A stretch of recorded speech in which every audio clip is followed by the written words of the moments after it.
You might notice that most shows are around 5 episodes in by now, making this video a little late. Well, that's because this season is honestly pretty underwhelming, and there's a ton of shows that I did check out, but actually cut from this video because they were that unnoteworthy. So I'll go ahead and start off with what is easily the best show airing right now, Hibike Euphonium Season 2.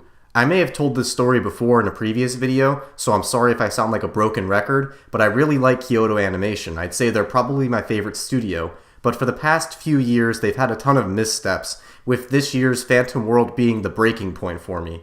While the first season of Hibike Euphonium didn't fall into the same mindless fanservice trap when it first aired, I dropped it after like 4 episodes. I thought it was a boring show. I only came back to it more recently and gave it a second shot since it was getting a second season. And much to my surprise, I ended up enjoying it quite a bit after giving it another chance. It obviously has stellar animation and art direction, and I found myself liking a lot of the characters in it after a few more episodes, despite being completely disinterested in the music aspect of the show. The first episode of Season 2 is a double-length, 47-minute episode that starts off directly after the end of Season 1. The double-length episode thing is kind of odd, but I'm not complaining, it's a fantastic episode. Having just finished Season 1, I can notice the very small changes made to some of the character designs and overall visuals, but none of this is a downgrade in any way. If anything, the production values are slightly higher this time around. The one thing I found missing in this show was some sort of secondary plotline besides the music competition, which the atmosphere is absolutely dying for. Before I ever finished the show, I always saw people talking about the Yuri undertones in the show, but I found that really hard to believe. After watching this first episode, it's kind of undeniable for me. It's definitely there. Every logical part of my mind tells me that Kyoto Animation would never do that in one of their shows, especially one that's so serious and grounded and non-anime-like, but on the other hand, it would make so much sense for the show. Regardless of if it actually goes down that route or not, Hibike Euphonium is certainly worth watching. Keijo is a very self-aware comedic fanservice extravaganza that has a ton going for it, but only if slapstick fanservice comedy is your style. For me, this is the type of thing that I would find entertaining for one episode, but could never sit through 12 episodes of. The premise is that all these girls go to this mysterious island that no one else but girls training in this sport live on, that sport being Keijo. According to the synopsis, Keijo is a type of gambling sport where girls stand on a small floating platform and compete against one another. The aim is to push the other contestants off the platform into water, but they are only allowed to use their butt or breast to push the others off. That excerpt should probably answer any questions you may have had about this show. Personally, I interpreted it as if someone took the self-aware fanservice scenes from the first half of Kill la Kill and made an entire show out of it. Do I recommend it? I think you can make that decision for yourself. This show is the kind of thing that would normally slip under the radar, but since this season is so fucking bad, it's one of the more popular shows. It's one of those behind-the-scenes type anime that's about anime, and those can be hit or miss. It's about a college-age girl that's a fledgling seiyuu being managed by her brother and her attempt to rise up in the industry. Even with just one episode, I already like the main character a lot. For one, it's a great character design in a show that otherwise has visuals not worth mentioning. The creators really went out of their way to give her very expressive faces too, which does a lot for the character. Girlish Number has a lot of charm to it. It's very similar to New Game from last season, which was very popular, and if you liked New Game, this is 100% going to be a watch for you. The show is self-aware enough to make fun of the anime industry itself, too. There's scenes where the main girl asks, "Why do they make shows they know won't do well?" A question I asked myself many times while making this video. Brave Witches is the spiritual successor to Strike Witches, which was this Kantai Collection-esque show before Kantai Collection existed. Basically, just take the Cancol animation and make the characters airplanes instead of boats. Now the visuals here look like they're from the 2000s, constantly switching between 2D and CG, and it does not look good. In addition, everything looks painfully silly.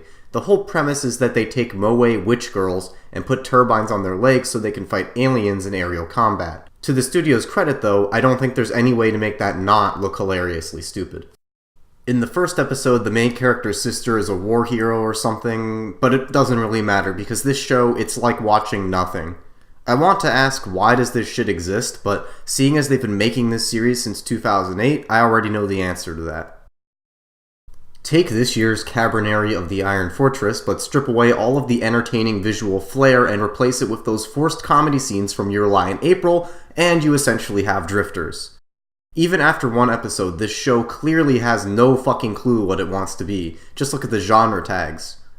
Drifters is about Reaper from Overwatch if he were a samurai stuck in historical Japan. In this game over here, something hit you. Talking about that beat shit, nigga, you don't want your son to miss you.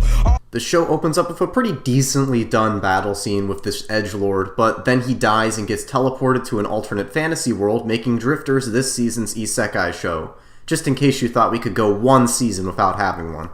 The show is absolutely boring, and the main character himself isn't the only obnoxious edgelord. There's 2 more edgy warriors he meets, and presumably a whole shit ton more if we're to believe the show's synopsis. I have zero desire to watch any more of this show, and don't recommend it whatsoever. This year has been host to a lot of shows set in interesting time periods that have pretty much nothing to offer beyond that, and yes, this show continues that. Izetta the Last Witch is set in 1940 in the midst of the Nazi subjugation of nearby countries.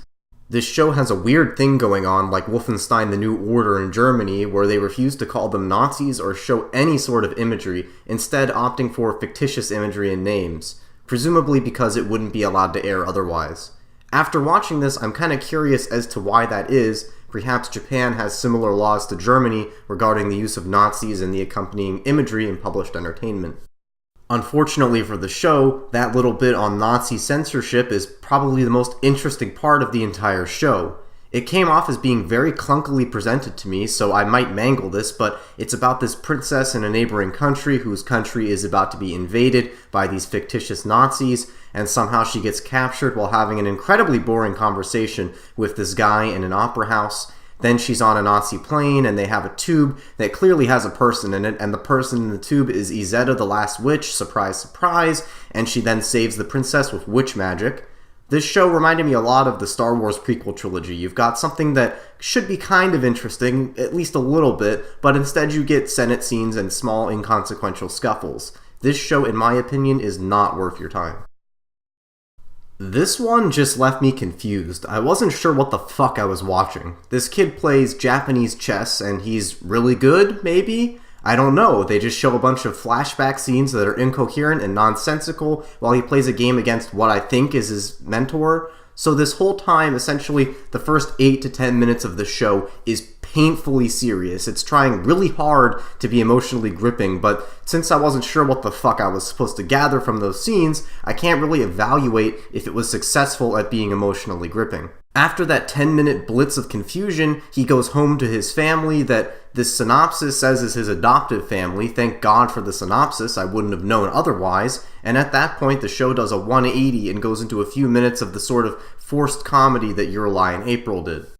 Now all of this, right, and I haven't even commented on how atrocious this show looks. First off, the whole thing comes off as being very lazily put together, whether it was due to a lack of budget or lack of talent. Then the faces, good lord, look at these fucking things. The main character himself kept making this weird face as if he was going to cry the entire time, and the girls that live in the adoptive parents' house look awful. I definitely do not recommend this show at all. This last show here was a really pleasant surprise, and I'm glad that I gave it a chance. It was the last show out of all of these that I watched, and I was ready to give up on the fall season, but I saw this and thought that it would be nice to include something that was more obscure, more odd.